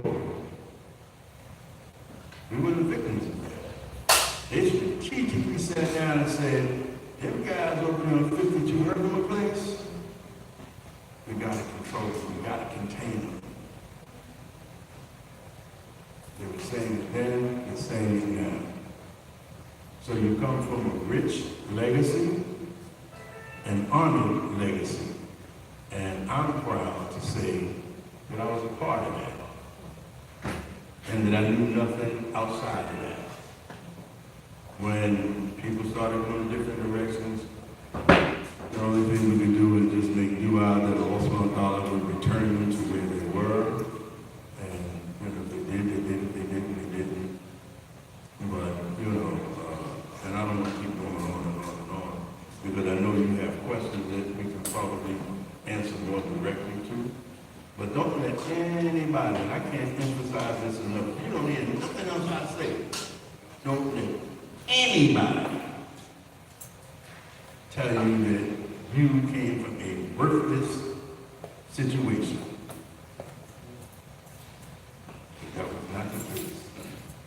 The movement of Dar es Salaam was a replication of various movements, like the Wahhabis, like the Sanusi.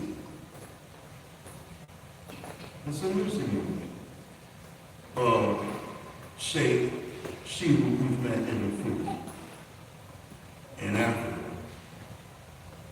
Very much the same thing. It was bellicose, but bellicose against hypocrisy, unbelief, disloyalty, and so forth and so on. And these were the things that the movement was all about. Did we have faults? Absolutely. We had some serious shortcomings. But the greater part of what we did was more outstanding than the lesser part. And like I said, I wanted to make sure that I mentioned particularly about DIMSA, because some people thought that us coming from Dar es Salaam, we were just a bunch of knuckleheads. We were Neanderthal, dragging our knuckles on the ground, walking down the street. You know, that was something, and as I've always said, one of the things that these people do is they put people in your midst, not to lead your struggle, but to contain your struggle. And that's what Jelani did. He contained it, he ripped it apart, he tried to humiliate the leadership of the movement. And there were some of us who sat down. It's okay, we know what the hadith is. The hadith from Rasulullah is that when you unite under one man, somebody else comes, and the result is clear. The bad thing that was, some of the people that we were sitting with turned right around and said, hey, this is what they're talking about. And then those stories go to another place, and I'm going to end on this one thing. you know, I was so into holding on to movement when we ended up moving to Van Sicklen and Jelani got really underway inside his infiltration of the movement. I ended up making Salat in the wintertime on Van Sicklen Avenue in the street. I refused to be searched. I refused. Everybody like, man, you gotta give up the stuff. Really?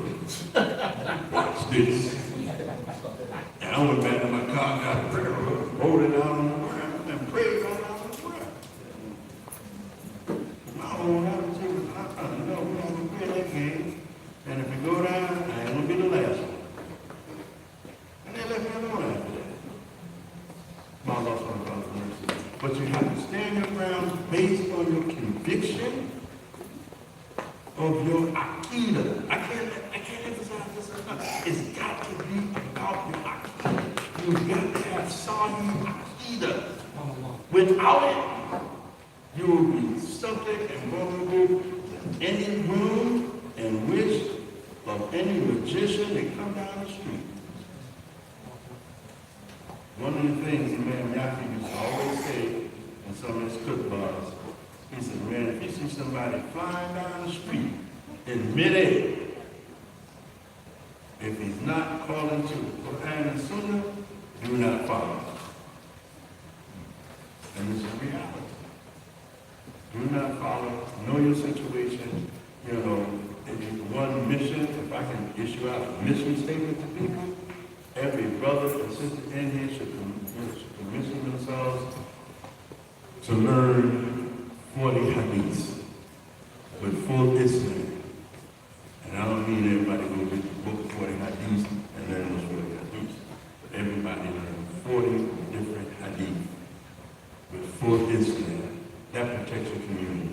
Because when the charlatan come and say, I have knowledge of the unseen, you know, we got 10 people with 40 hadith, we got 400 hadith. So the art of deception becomes difficult to perpetrate because now you're grooming people to think. You're grooming people to think. And this is what we have to be about, inshallah. Again, it's my pleasure, it's my honor. I'm so elated to be here. I mean, I love these young guys. I'm just in flow about it. I walk up on them and hug them for 15 minutes and then turn them and hug them again. They get hugged until it's time to leave. Because I'm telling you, I love these young people, man. I love young people. I love young people. Because I was a young people. I was young people, man. And it was young people that kept everything alive. Rasulullah love young people. A lot of people sit down and try to give the idea that Rasulullah surrounded himself by a bunch of old, bearded, gray guys. When we read hadith, whether it's say, Ibn so-and-so, Ibn such and such, Ibn so-and-so, Ibn such and such. Young guys. Young sisters.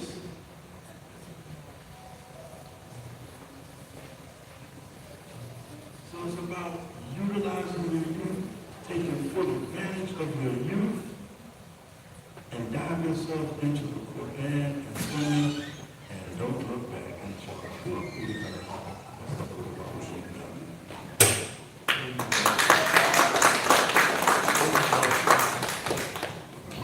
So we have some questions that came in from online. If anybody has, yep, one second.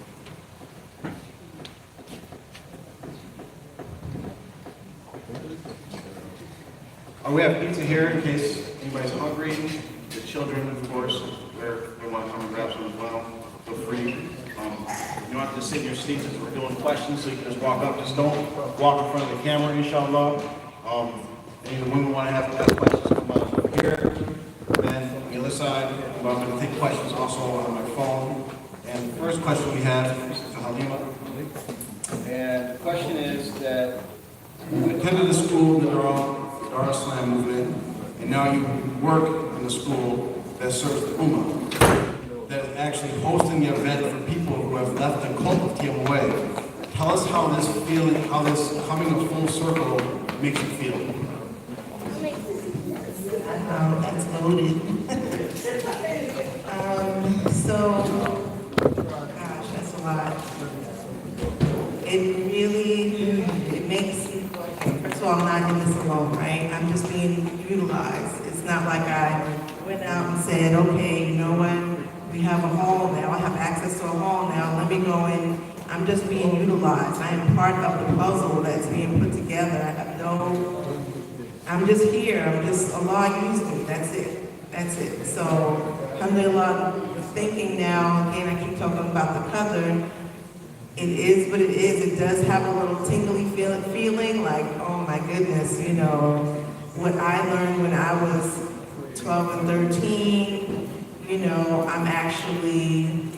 lived my life, and now I'm at a point where I can actually make a difference. And again, when I think about the administration, when I think about my friends, when I think about the younger ones that were right behind us, I just say, please, I just want you to come back to the Sunnah, come back to the Quran, and it's like that's the overwhelming feeling. It's just, I just want to be part of that process, not for any, you know, good job, Halima, it means nothing to me. All that I would beg for is that those who were doing what I saw them doing back when they were doing it, we will be starting to do that now, because this is not who you are. It's not who you are. But anyway, I am feeling really tingly. And we got a lot of questions coming in for you. So the next question is, what was your experience with the teachers in the Shahidain Islamic School before the split and then after the split kind of happened? All right, let's load it again. All right, so before the split, I mean, we had algebra, we had English, we had history, we had science, we went on field trips. We were on our radio stations doing little, I guess it was like question and answer, or I don't know how we categorize it, but we would be against another public school, and we would be doing that on the radio stations. I mean, this is what we did. And I've patterned everything that I've done since then on that same model of engagement. Moving forward, I expect you to be concise with your words. I expect you to know your math. I expect you to, this is the way it's always been. After the split, so I remember when we understood that it was actually ugly. Now, we're young, we don't know. We don't know what's going on all the way. All we know is that we were told, you know, this person's flying around doing this thing, and if you say certain words, you're invisible. And so as a young person, you look at that like, what? I mean, that's all we knew, right? So we didn't know how ugly it was for our dads, our booths. We didn't know what the companions were going through. So when Brother Ali Muhammad says what he says, and I listened to his interview, we had no idea what was going on. Still, I learned from that to know that that's what was their concept of what's going on. We just knew there were things that we were not going to stand for, but we were only 13, 14. How much standing are we going to do? So we knew that it was becoming ugly when we were starting to be sung songs to that was calling us Munafiqeen and Munafiqun. Once that became part of our story, then that's when our eyes were like, oh snap, this is ugly. And that's when it started to be clear that our place is no longer there. But that's kind of the way we kind of got that understanding that there was no more algebra, there was no more, you know, all the good memories, they were gone. And even then we tried to make, you know, they're just, but there was literally being led by the teachers who just taught us Aqidah, who we learned Mubadi from. We learned, it's coming from these people, our actual teachers, and they're taking the little kids in the back and they're teaching them a song, and they come out and they sing it to us, and they're calling us Munafikun, and that's when we're like, oh, okay, I see where this is going. So, I think that's the difference. We have a question from the audience. Assalamu alaikum wa rahmatullah. My question is for Imam Ali Muhammad, and the question was just because I do have just a little bit of knowledge on what exactly this Dark Islam was. I tried to research it during my later years as a young adult, and I met some people who were part of the Dark Islam movement from the beginning. Some of them even located in Richmond, Virginia. And he did give me a little story about the background of the Dar and how the Dark came into it. And it was very interesting. And I just wanted to see, by any chance, if you also could validate this for me, or if you had any knowledge of it, was that Mubarak Jelani was in fact, you know, in layman terms, more like a federal agent or somebody sent, you know, to basically disembar the Dark Islam movement for what it was, because it was so powerful, because it was so put together, and even militant to an extent where, as you said, a lot of things were not tolerated, you know, and sort of disrespect towards the Dark Islam movement, what it stood for. So that was basically my question.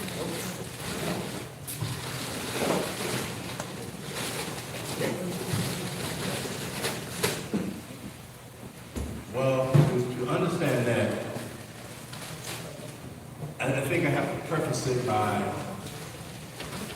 mentioning some of the things that were going on inside the movement that a lot of people didn't know about. In the early beginning of the as many people know, it had its leanings by way of the South, because of one of the teachers of Imam Yahya was a brother by the name of Father Kareem and Islam, and some others. And so there were leanings towards the South. But the Imam wasn't sold on it in totality. He understood where he was, what he was about, what he was trying to accomplish, and that allowed a bringing together of the concept from Al-Ikhwan Muslimun out of Egypt, which kind of established the social political ideology of what Dar Islam could or should be. In 1973, Imam Yahya made Hajj with a couple of the companions from the administration, and at that point he was given the full volume of Shaykh al-Islam Ibn Taymiyyah's FITRAH, as many of you know, the FITRAH, also called the FITRAH Ibn Taymiyyah. And it was at this point that Imam Yahya had begun to design his public teachings, meaning by way of khutbahs, and he would say things in the beginning. He would say, coming from the Fatwa Ibn Taymiyyah, Kitab al-Jihad, Kitab al-Jihad, and so forth and so on. This became compilated with the incident that took place in 1974, when we were assaulted and people came to the masjid and assassinated two of our administrators, meaning Bilal Abdul Rahman and Muhammad Ahmed Abdul Akkad. At that point, Imam Yahya began to look at, listen, you know, we have to navigate intelligently through what we're doing. And so his teaching became more focused on Aqeedah. And so his khutbahs really began to focus on Kitab al-Iman from the Fatwa of Imam Ibn Taymiyyah and Kitab al-Jihad. And he began to seriously advocate that. I believe that caused an internal irritation among certain people inside the dark who had ulterior motives. We had people that was a part part of the dark that didn't, and I'm talking about now nationally, who couldn't accept the fact that the imam was the imam of the movement. There was rumblings of, so is the imam of everything, was he just thinking, and all these different kinds of things. So you had all sorts of world feelings out of ignorance, because Negroes didn't know how to think. That's the bottom line. Negroes didn't know how to think. And so the egos got in the way. He ain't the imam. He's just the imam over there. And they didn't see the nation that he was building inside of this nation. And I believe now, like I believe then, that some of those rumblings were people who were on FBI bladders all the time. So that was coming around. In addition to that, some of the administration, and I voiced this to some of my companions, I said, listen, when I sat down and looked at the administration at Yasin Masjid, I realized that that administration, for the most part, came from a particular area in New York City, Rockaway. When I looked at the guys in Rockaway, all of them were Catholics when they were before Islam. So I just started to say, okay, so this mysticism is not happenstance. I knew this from before, and it's similar to thinking. I knew this before because y'all know about Catholicism and all that, mysticism and all that crap, and interceding and all these different things. So it was kind of intriguing to some people. Now, Bilal and Muhammad Ahmed were not from Rockaway. And so they had a different position that became very, very manifest. And so as things turned on, internally people began to question their knowledge. I remember having a conversation with a brother who's now passed, and he said, we needed, since y'all want to call him, because we used to kiddingly say that he was the Caliph of Dar es-Salaam. And some people really got agitated with that. And so some people said, there was a brother who said, well, if he's all of that, then we need an imam here since he's the Caliph of everything in the movement. And I was like, what the hell? What are you talking about? But this was a cat that was a wazir inside the movement. And he seriously advocated that we needed somebody to be a local imam, since Imam Yahya was the Amir of the overall movement. And I think that took credence among some enfranchised and disheartened people, because I think some of them thought that they should have been. Because the history of Dar es-Salaam wasn't that Imam Yahya came up with the idea alone that we should have a movement. He was not the very first Imam of Dar es-Salaam, but he was the Imam that took Dar es-Salaam by Allah's mercy to heights that no other movement has ever achieved since then. Never achieved since then. One of the things that floored me when I met him, I grew up in Harlem. I was a Christian. And when I saw him talking Arabic, I'm like, and he was affluent with detail. And I'm like, man, and he was rapping with Quran and Sunnah. And I'm like, man, and he ain't going nowhere. And he used to always advocate and say, if you want scholars, be one. You don't have to go get one. Be one. And then he began to advocate. And he would say to us, y'all should know that this is a movement of leaders. He was trying to teach us and raise us up to be leaders of men and not just followers. And I believe that wholeheartedly. because, by law of mercy, I think I have a brain. And so when things came my way, I was like, nope, not happening, not real. I have to look at this, I have to look at that. So in answer to your situation, or your question, Dollar Slam fell a prey to a lot of different things. Dollar Slam fell a prey to the hands of what we could say, if we want to be historically accurate without getting into our feelings, it was a military coup. Because Jelani was first introduced to the higher-ups inside the military. Now, inside of Dollar Slam, everybody knows they had a robber. But we had created a mid-level operation, which was called the MUD, which was the military police who we had charged to scrutinize and deal with fraud overall throughout the country. And then there was the level of, these were the elite guys. These were the guys, I guess the best way I could say was like CIA or Dollar Slam or the FBI or Dollar Slam, because we were on and functioning at different levels that we got a lot of pushback from. And so when Jelani first came, he was introduced, we had gotten a phone call, I think all of us did. Hey, meet me out there in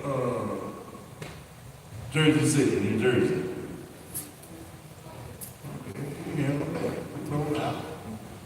Then we get introduced to this guy. That was my first introduction, Jelani. And he goes to this community, he used to have his voice lost. I'm impressed with that.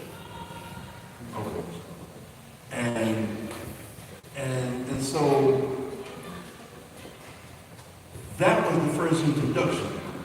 Now, in my estimation, 98% of the took a blue pill. I didn't take any pill. I was stupid like that. I was like, nah, something ain't right with this. I already got an allegiance. I already got a leader.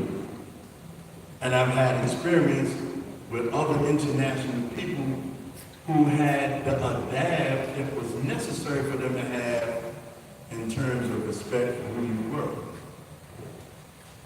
And so when Jelani came, Jelani had a whole other thing, because I think he was privy to some of the dissent that was existing inside the movement.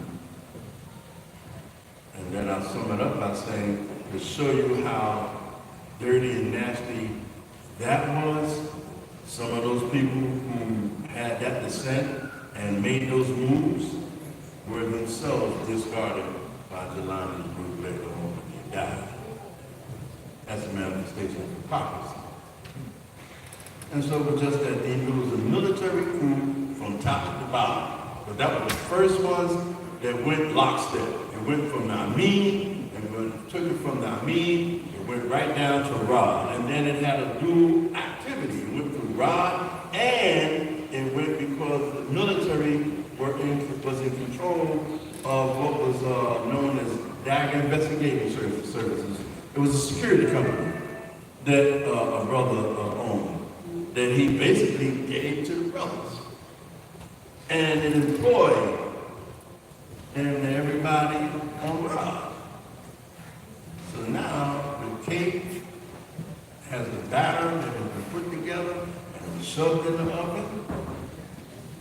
And when the command was, hey, this is where we are, brothers went with it. Lost a lot of friends as a consequence of that. And I think a part of that, principally, in my estimation, was because though they had good hearts, they had empty heads. You understand what I'm saying? And so one lesson that I learned from Imam Yahya was when he gave a khutbah, and I'm going to end that with that. He gave a khutbah on one Eid, it was FITRAH. And he talked about Ibrahim alayhi salam. and how when he asked the law to show him how resurrection would work, the law said, "Do you not believe?" He means they gave up to satisfy my color. I'm trying to get my heart straight with this. And so Allah subhanahu wa ta'ala told him to take 4 birds, remove the heads, cut the birds up, and mix the meat, the blood, the feathers, and take a portion and put it on different mountains. And he said, by the permission of Allah, call these birds. He summoned them, they came running to him. Y'all read this in the Quran, and the birds came back with, the feathers and the blood and the meat. But they didn't have their heads because the heads was in the hands of Ibrahim, alayhi salam. And these birds who had reassembled themselves, which was an example of resurrection, they were looking for their heads. They were in pursuance of their heads. And the right heads was looking for the right bodies. And Imam Yahya, in the conclusion of his khutbah, said, the example of this is that the wrong head on the right body will lead the right body astray.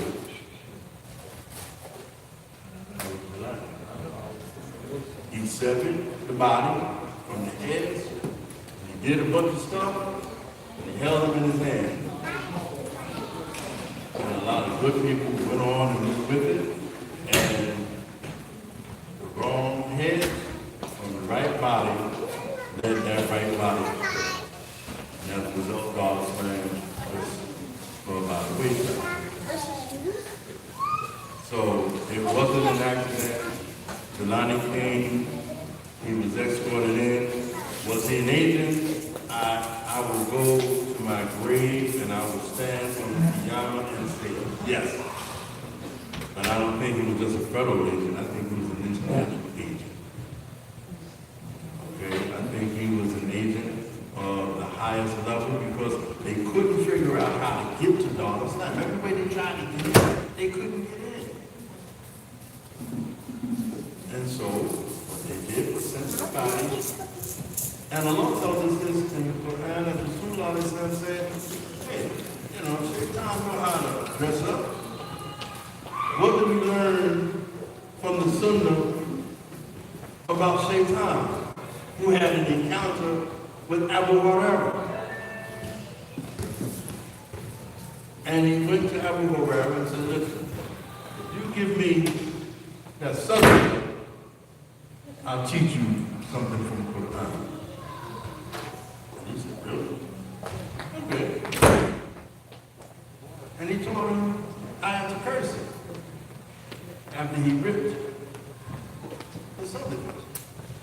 And when the information got back to Rasulullah said, do you know who that was? And he said, well, on his message in his best. He said, that was Shaitan. He came speaking your language, speaking your Quran, and standing in your direction.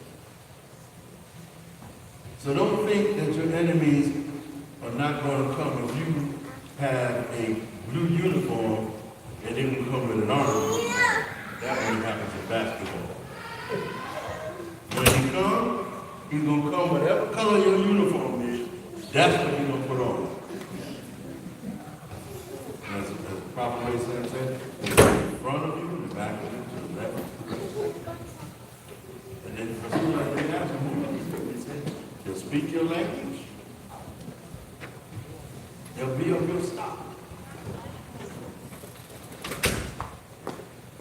So the movement was hijacked and given away by probably good people, but ignorant.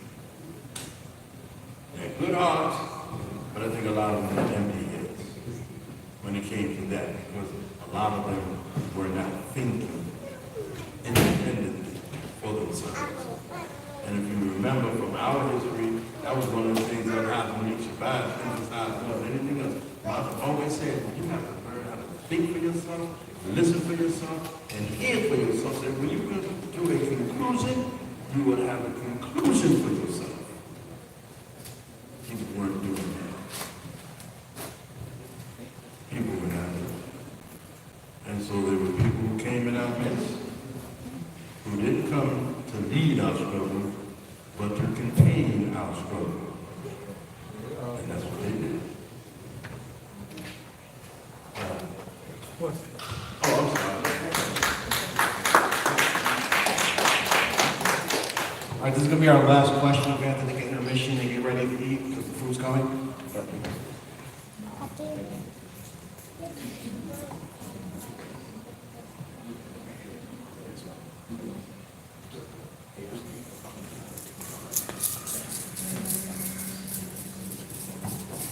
How you doing? I have a question for Muhammad Ali and actually MJ. I have a different belief. I believe Mr. Jelani actually came down here to just infiltrate us and do whatever he wanted for his own personal gain. I don't really believe that it was specifically for the demise of Islam. But with that being said,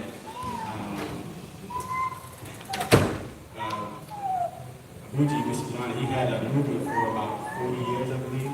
It's been about 40 years since the movement happened. And it's taken us, the younger generation, to basically come together and fight for the rights of Islam and the rights of our brothers and sisters that's being corrupted alongside the corruption that's going on right now. And the question that I had was, seeing as though y'all older brothers, I believe y'all know more than us, because y'all were in it, y'all have more knowledge, and y'all actually met the individual. We personally had to meet him. I don't know who he is. He might be from another planet or something, but I just want to know why now for certain individuals to speak up about the terror and the corruption that's going on, taking away our families, taking our money, taking our homes, taking our property, taking our blood. What do you say to the individuals like us that's currently fighting to basically get our families together? What do y'all say now about the past to why did y'all have an opportunity to speak up? And this goes for all the older generations, not just y'all two. I believe I can speak for them also because y'all have experience. But a lot of them out here, you did say 90% of Darul Islam got infiltrated to go to TMOA. So I wanted to know, did y'all have any concerns then in why it take now for all of this to come out? I wanted to answer some of that question. The first part is that in the beginning, it was about going to fight jihad. We didn't have a mention of anything more than that. Of course, the book was supposed to be that came out was based on a book called Earphone. Hussein Abdullah brought him the book and showed him this book, and he said, "No, don't worry about that, because it was about the Islamic law and so forth and so on." And he said, I got a book coming out for y'all. This was in October in 1979. Not in the 80s, but in 1979. On 2nd Street in Jersey City. But I was a part of the Armenian too that he was talking about. You know, and we was considering the situation of going to war. That was our consideration. Our consideration was we got our guns together. We trained harder than we had been training for the last 10 years up to that. And we trained all those whole 10 years. We trained, you know, to be war. I mean, to the point, at that time, I fought for the Federation, you know, out of Chinatown. I was the super heavyweight and the heavyweight champion worldwide. Never been beat, never ever, not once, not one single time. And some of my companions trained as hard as I did, but we intended to go and fight and hope that Allah subhanahu wa ta'ala would give us more. And as things lingered along, some brothers went over. I wasn't one of them in the first group to go. Well, I did go over a few times, but I wasn't in the first group. Some brothers went over. They got as far as Peshawar. They ended up being turned back. And we started wondering what's going on. And then the fight came not anymore for Afghanistan, but the fight turned to Qadian. And those who were selected for that, I'm sure you don't know, probably any of them. And some brothers made it, and some brothers didn't make it out of it. You know, some didn't make it out of it. May Allah subhanahu wa ta'ala take one. I didn't think to the day that was a bad call, but it was a call that put us in a situation where we started to go into this here other thing, you know, where there was two parts to the movement. Now there was one part to the movement which was supposed to be taboo. And their job was to collect money to help the jihad part of it. So the money they was collected and just 10% in other monies, that includes money from robberies and so forth and so on, which I didn't know about. That money was taken, and Allah knew best, you know, because we didn't see any of it coming our way. I was sent places. When I got off the plane on the first few missions, one mission I had 10 cents when I got off the plane, but I was still expecting to finish the mission. There was no outside support and so forth, so sometimes we didn't get that. Okay. So just saying that a lot of us didn't get in it for those spiritual whatever it was. We was hoping that we would end up getting marked spiritually. You know? I remember on scenes that me and him sat down and cried because we couldn't get marked. You know? So it wasn't always about this other thing. And now when things started to fall apart, when things were falling apart, and now you got to think where you held hostage by your family. And what you did not, your family is locked in on this other thing, and you hardly know about it. Some of my kids, sometimes when I come home, they didn't know who I was. They would run. Because I'd be going so long that my kids couldn't recognize me. And I come home and they run in the corner. It's like, who's that guy? You know, so there was a lot of things that was done to keep us. There was a lot of psychology that was involved to keep us.